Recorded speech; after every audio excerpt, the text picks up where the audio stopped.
Hello and welcome to the Beginner's Tatting video series. Today this video is for needle tatters. Now today I want to show you how to do block tatting. Block tatting is used in patterns that create little blocks of color. They can be diamond shaped, square shaped, rectangular shaped. It depends on how many stitches it calls for and things like that. But I'm going to show you how to block tat, and it's a general technique and it's used for all block tatting. Okay, so this is Jane Eberall's technique that she created for shuttle tatters, and I'm going to show you how to do it in needle. Okay, needle tatters have a benefit in block tatting, okay, because everything lines up with our needle. Okay, shuttle tatters don't have that, so you're privileged. Okay, you're a very privileged group to be able to block tat. Alright, so what you're going to need is your needles, and what I'm using here today is Aunt Lydia's size 10 crochet cotton, and this is like a pink color. Okay, and I'm using a size 5 tatting needle. Alright, you will need a paper clip. You also need your floss threader to thread your needle. There's our little floss threader. You're going to need a crochet hook. Alright, get you a pair of scissors, close cutting scissors for to tie in your ends later. Alright, now you won't need the scissors for what I'm going to show you today. The things you do need are the thread, the needle, the paper clip, floss threader, and a crochet hook. That's just for the block tatting. The scissors is for later when you're finished with your motifs. Alright, but I want you to practice this technique. It's really unique. Okay, so let's get on with it. First of all, we are going to thread our needle, leave us a tail, probably about 6 to 8 inches. Alright, not very long. You don't need a huge long tail for this unless you're doing a lot of blocks in a row. Alright, the paper clip, what you're going to do. Now the best way that I have found, lay your needle down, take your paper clip, run it across your thread like you're paper clipping paper. This is your ball thread. Okay, that's where you want the paper clip, on the ball thread. Alright, let it slip, slide, play, whatever it wants to do, because we're going to start tatting. Now we have our little loop down here, right? And we set up our hands to start needle tatting, and our pattern is going to be 5 double stitches for each row. Okay, but you're going to have an extra double stitch on the ends that brings it up to the next level. It's like when you're crocheting. For you crocheters, you have to put either an extra single stitch on the end of the row to bring it up to the next row, okay, or an extra double stitch on the end of the row to bring it up to the next row. Same here, you've got to have that extra stitch on the end to bring it up. Okay, so let's get on with it. First thing we're going to do is we're going to throw us 5 double stitches on our needle. That's 1, 2, 3, 4, and 5. Okay, see that? We've got our 5 double stitches. See how this is laid out? In this loop is our paper clip. So what we're going to do, pull those double stitches off. Okay, the paper clip will hold everything in place and not let you pull your thread out. Okay, but it's useful. In the next row you're going to need this. Pull that tail out. Thread is twisting today, bad. And you just stop that. It's got some twist in it. It's wanting to dance. It's wanting to do the twist. Alright, now get the twist out of that. I don't know why it's twisting up so bad. This is Aunt Lydia's. It's not usually this twisty. Alright, let's tighten it up so that that paper clip comes up flush with our chain. Alright, now our first chain we're going to tie off. Block tatting is all chains. Now in this technique you're going to learn how to do the shuttle lock join, or lock join, which is commonly called. Okay, so getting ready. Alright, now we've got the knot in. Okay, see, this is the way we were tatting. We got our paper clip, our 5 stitches, and then we put our knot in, and we flip our work so that our thread is in the right position. Then you're going to lay that needle right up next to that row. Okay, get it in position for your next row. And it's all chains. Remember that. This whole thing is all chains. Alright, now the first stitch, because you've got your thread back here, it's the hardest to get in because you don't want to catch that thread. So what I do is I hold it like that. Alright, and we're going to put in our first stitch to step up to the next row. Okay, we've got that in. Now we want a little bitty baby picot. I know y'all have heard me talk about my baby picots. Well, this is a little bitty baby picot. We don't want it real big because when you get them too big, they create gaps.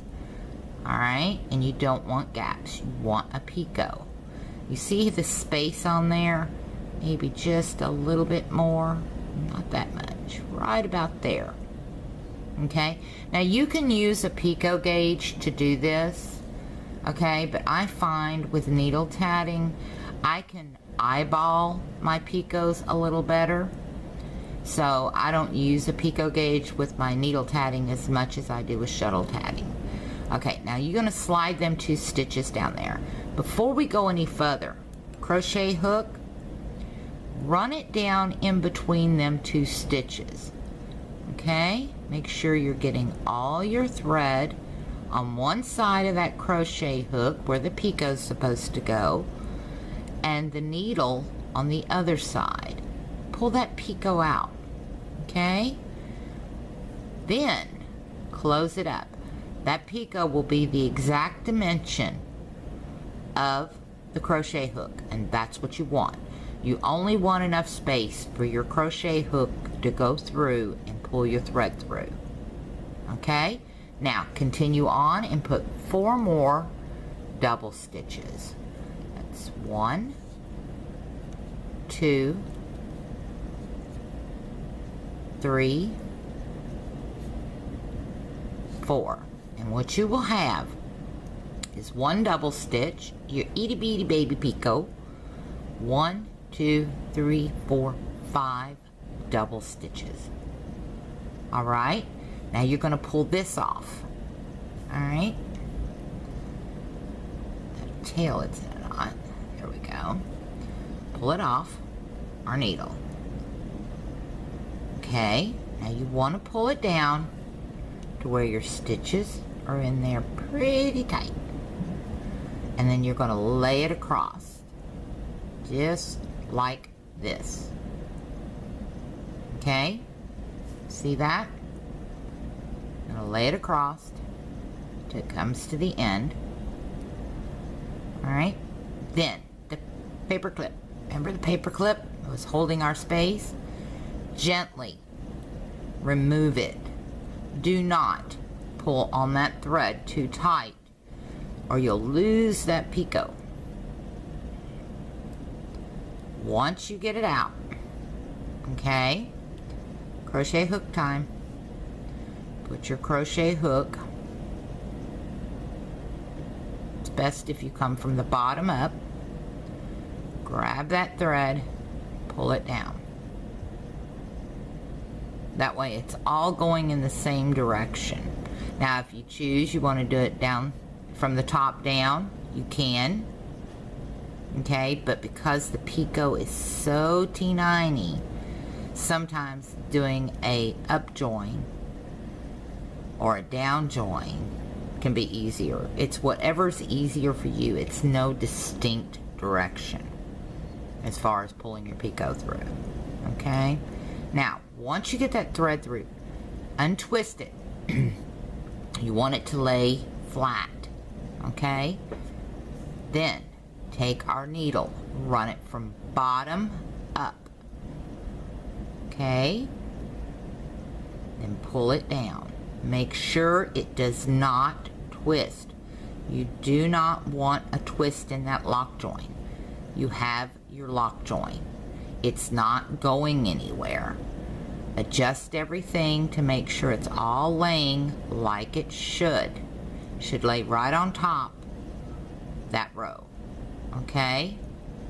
Now my needle tatting is not as neat, I will say, as my shuttle tatting, because I don't needle tat a lot.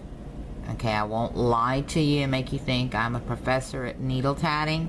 I am not. I do mostly shuttle tatting. I do know needle tatting techniques, as I started out with needle tatting. Okay? So, I hope to master both.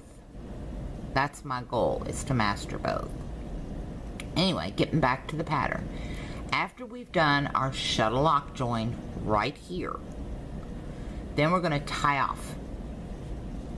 That's what needle tatters call it, tying it off. Shuttle tatters call it the shoelace trick.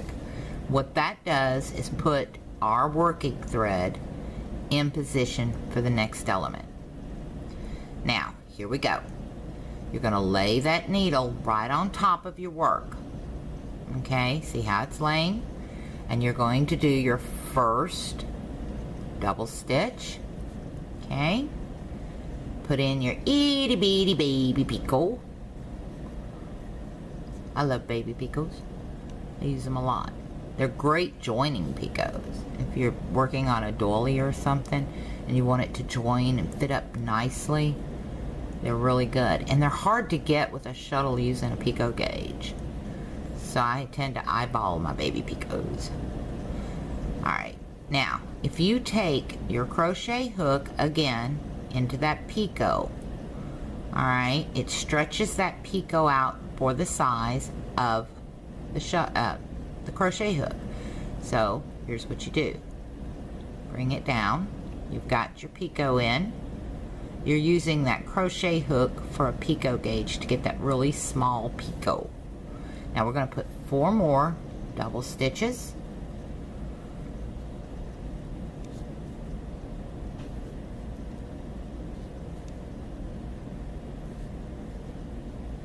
Okay, some more thread. We've got our turning double stitch, our baby picot, and 5 double stitches. Pull it off.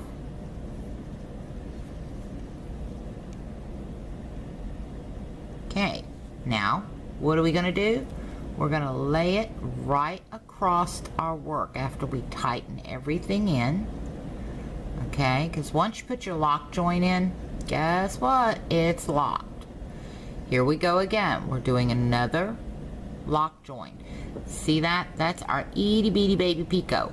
This is our step up stitch, and there's our picot sitting right there. Okay, so what we're going to do is run our crochet hook. Okay, pull that picot out. You can come up or you can go down. It is your choice. I prefer the down join because it gives it a smoother finish. Pull that thread up, take the twist out.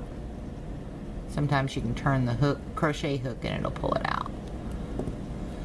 Run your needle from bottom up. This is shuttle lock join.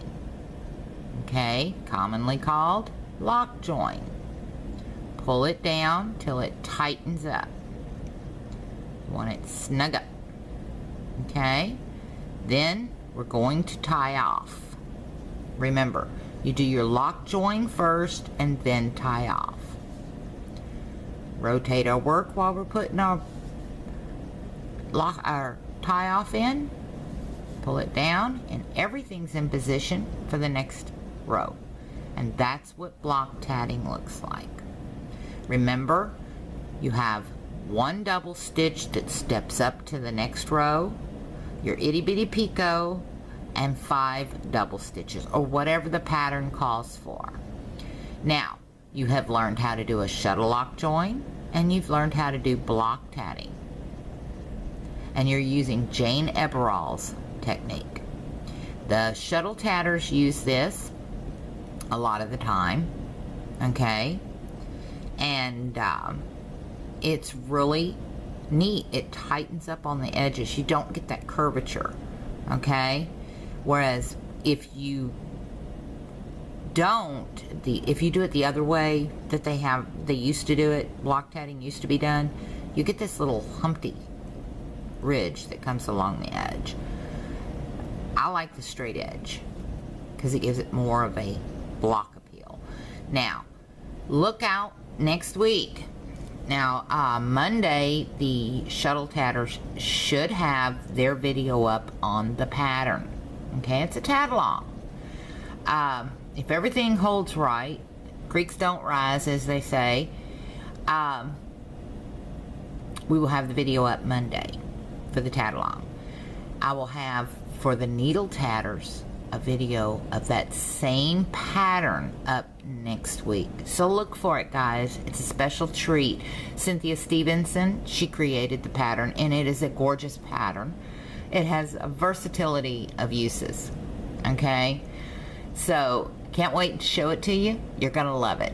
So until next time, happy tatting. Have a great day, and thank you so much for watching.